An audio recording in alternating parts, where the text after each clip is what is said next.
What's up, everybody? Rob Ferretti here, and I want to semi-congratulate Bugatti for busting that 300-mile-an-hour barrier. That seemed to be that level that people are content with. That 300 miles an hour is hauling butt in a car. I'm telling you, like screaming along the ground at 300 is a feeling I don't think I will ever experience, and I'm very okay with that. And I think a lot of other people are. There's just no real place in which to do it. And when these companies are running for these high-speed, like fastest car in the world things, what do? Well, there's so few places to do it, they usually have to go back and forth. And that's where we're going to talk about this. Now, there's, let's just say, 3 players in the ultra-high-speed world. That's John Hennessy out of Texas. That's Koenigsegg, who is the current world record holder, and Bugatti. Those are the 3 sort of duking it out that are actively putting down numbers that are like, okay, yep, they're doing it. And a lot of the times people like to discredit the efforts, discredit the attempts. Like, well, you didn't do it both ways, or yeah, you went fast, but we need this to be authenticated. Now, a lot of reasons they do that is because, like, yeah, you can go, and I did high-speed testing years ago with SSC. They had the Ultimate Aero out in the desert, and they were doing like 230. They were moving pretty quick, but this is out in like Wendover, Nevada, so they shut down a road.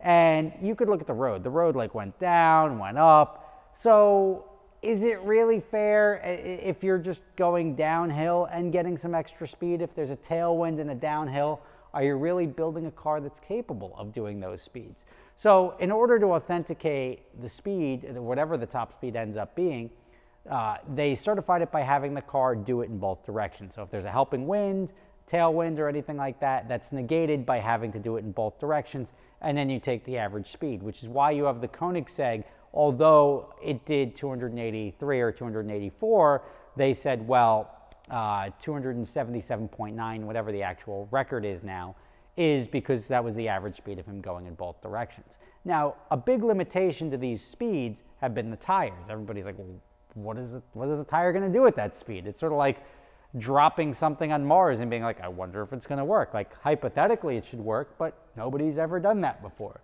And that's where a lot of the people were like, what do we want to do? A lot of the tire manufacturers, like, what benefit do they have to have tires go 300 miles an hour when nobody really is, there's no market for that. It's not like, oh, cool, that's going to help sell tires because nobody's driving 300 miles an hour anywhere.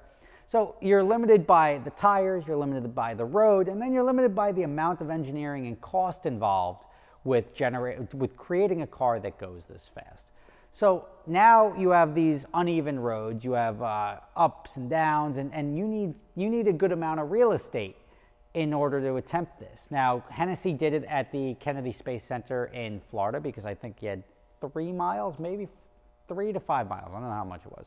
But he had a nice stretch of pavement in which to do it, and he's up there. And then he came out with the Venom, the F5, and that's the next car that he was projecting was going to go 300 miles an hour.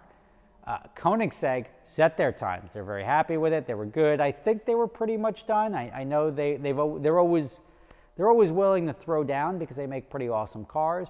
And then Bugatti, which had the record for a minute, but it's always been like, oh, we're Bugatti. We're very cool. We don't really have to abide by everybody's rules. We went 260. You don't believe us? We don't care. We're Bugatti. Well, you know what? They did have an eye on the record, and that's even now the same thing. They do the downplay. They're like, oh yeah, we did the 300. Now we're going to focus on other stuff. You guys can follow us with this.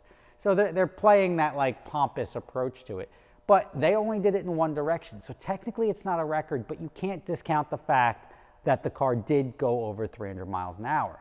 And the reasons they're saying for not going in the other direction is because of the gravel or something like that. They were concerned with the tires. Again, you can't hold it against Koenigsegg. The record for Koenigsegg isn't 284, it's 278 because they have to take the average. So for Bugatti to claim they've broken 300, when yes, they did go faster than 300, but if they went in the other direction, the average may have been 299 or something like that. So the world record still may not be 300. But Bugatti doesn't care. That still leaves the door open now. It's sort of, it steals the thunder away from Hennessy or Koenigsegg if they choose to approach to hit that record again. But I think the record, or what would be attainable now, is I don't think people are going like, well, I'm going to go 330. I'm going to go and I don't think people care. Oh, you went 304, they went 311 or something. I don't think that is a measurable, like everybody's like, yeah, it's really fast. I don't really care. I think it's going to be the fact that it took Bugatti, whatever, just say a minute and 40 seconds to go 300.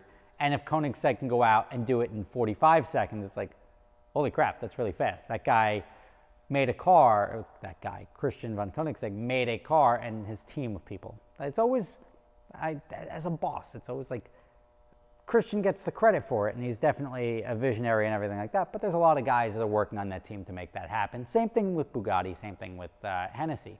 So you take the Koenigsegg camp, they're going to go out there, they're going to do it in, say, half the time, and now you're impressed, because now you're like, wow, not only did he go to 300 miles an hour in a road car, which it's still questionable whether Bugatti's car is even a production car yet, because it's not, but you now have a company that did it faster. So I don't think we're going much faster than 300. I think 300 is good for, I think, forever, honestly. Like, I don't know why anyone would want to go faster than that. It was just our social benchmark for our generation that would be like, oh, you know, it'd be really cool to go 300 miles an hour the same way like the F40s and everything in the 90s are like, wow, it'd be really cool to hit 200 miles an hour.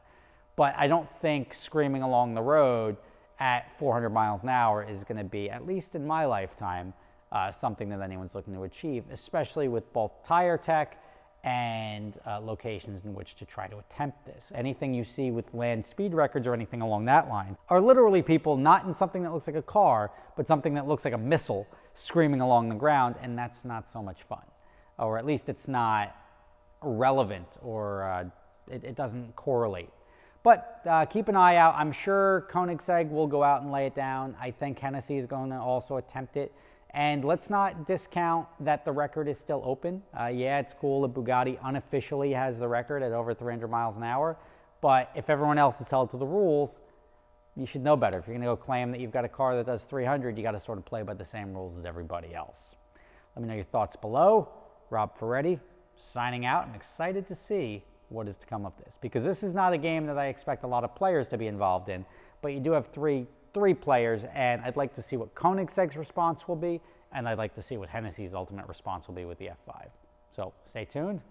If something cool happens, I'll definitely bring it to you. Thanks for watching. See you tomorrow.